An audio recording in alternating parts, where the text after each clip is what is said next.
He grabbed 7-year-old Noah by the wrist in broad daylight, right off our driveway. 2 fake security guards thought they could take a child and get away with it. They never saw ex-Marine Michael Hayes stepping out the front door. What happened next shocked everyone. The perfect Saturday afternoon lulled everyone into a false sense of security. Kids' laughter echoed between houses. Grills sizzled down the block, and sprinklers created rainbows on freshly cut lawns. My 7-year-old nephew Noah was lost in his own world, drawing a massive dinosaur with bright green chalk on our driveway. His tongue stuck out in concentration, face smudged with colors, his brown curls catching golden sunlight. That's when I noticed the black SUV. It crawled down our street like a predator. Windows tinted midnight black, no license plates, no identifiable markings. Nothing about it belonged in our peaceful neighborhood. It stopped directly in front of our house with deliberate precision. 2 men emerged in perfect sync, both wearing crisp navy blue uniforms with bold white patches reading community security. No badges, no name tags, just mirrored sunglasses, tactical boots, and a confidence that radiated authority. Fake authority. The taller one, bald with a square jaw and military posture, surveyed our property like he was assessing a target. His partner, wiry with restless eyes, zeroed in on Noah immediately. Property defacement, the tall one announced, voice sharp as he pointed to Noah's chalk drawing. Section 8 community violation. I stepped forward. Excuse me. Community regulations prohibit unauthorized markings on common areas. He didn't even look at me, just jotted something on his clipboard. Before I could respond, the wiry one crouched beside Noah. We need to take him to community security for processing, he stated coldly, gripping Noah's small wrist. Noah's eyes widened in confusion. Aunt Sarah? I lunged between them. Get your hands off him now. Ma'am, interfering with security personnel is a violation, the tall one barked. Stepping closer. My heart pounded in my chest. Something was terribly wrong. No legitimate security would take a child for drawing with chalk. That's when our front door opened. Heavy footsteps approached from behind me. I suggest, came a dangerously calm voice, you take your hands off my great-nephew immediately. Michael Hayes didn't raise his voice. He didn't have to. 27 years as a Marine combat instructor had taught him that true authority comes from presence, not volume. My 54-year-old uncle stood on our driveway in a faded USMC t-shirt and jeans, coffee mug still in one hand. His silver-gray hair was military short, his posture ramrod straight, despite the shrapnel he'd carried in his left leg since Fallujah. Nothing about him looked threatening, except his eyes. Those steel blue eyes had watched over special ops teams in 3 combat zones and could assess a threat faster than most people could blink. Sir, this is official community business, the tall guard said, hand shifting subtly toward his waistband. Please return inside. Michael set his coffee down carefully on the step. 2 problems with that statement, he said, voice measured but carrying across the entire yard. First, I sit on the actual community board, and we don't employ security. Second, your hand moves any closer to whatever you're carrying, and your next meal will come through a straw. The wiry one's grip on Noah loosened slightly. We have authorization. From whom? Michael stepped closer. Show me credentials. Now. The guards exchanged glances. I pulled Noah closer to me. Tension crackled in the air like static electricity. The tall guard shifted his weight, calculating odds. We don't answer to residents, he said, arrogance masking growing uncertainty. Michael pulled out his phone. Then you won't mind if I record this interaction while we wait for actual police. The camera started recording.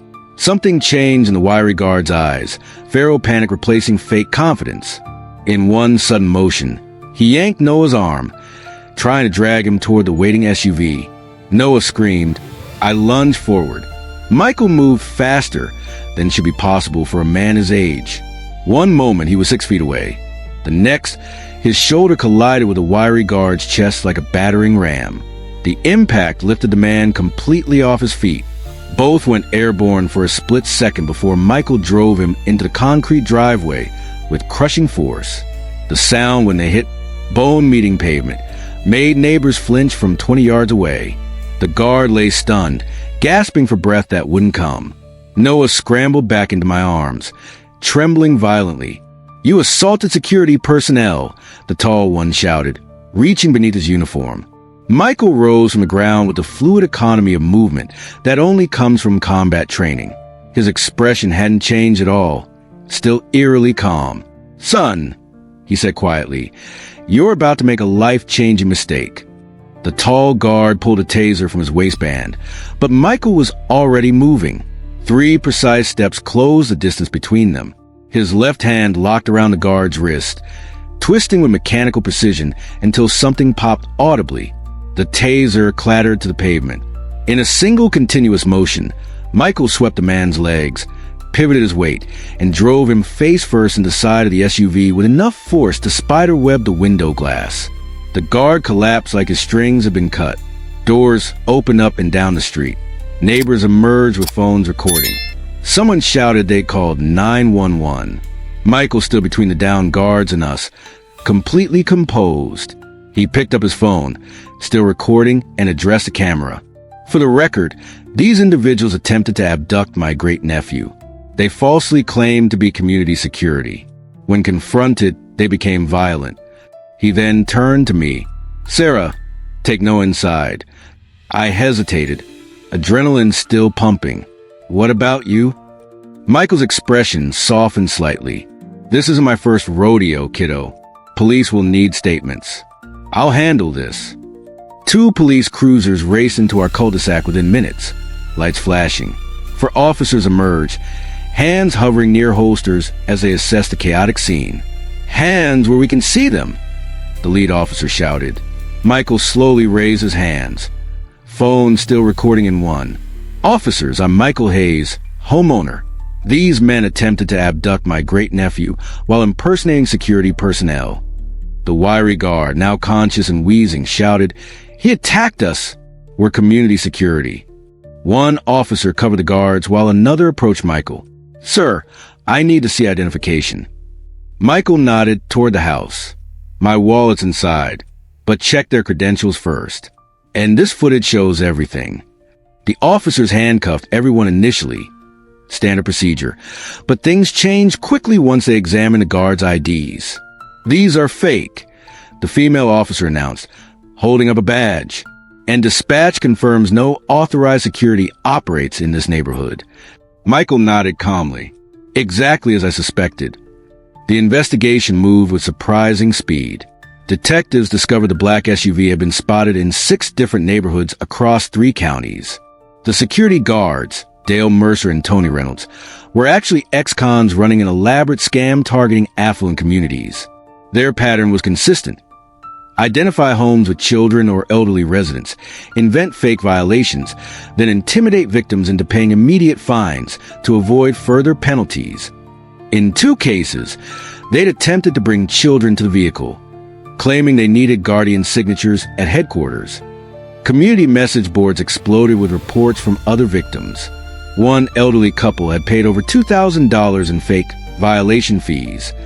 A single mother described men in similar uniforms photographing her children for violation documentation. The district attorney filed multiple charges: attempted kidnapping, impersonating security officers, extortion, assault. Local news stations ran the story for days.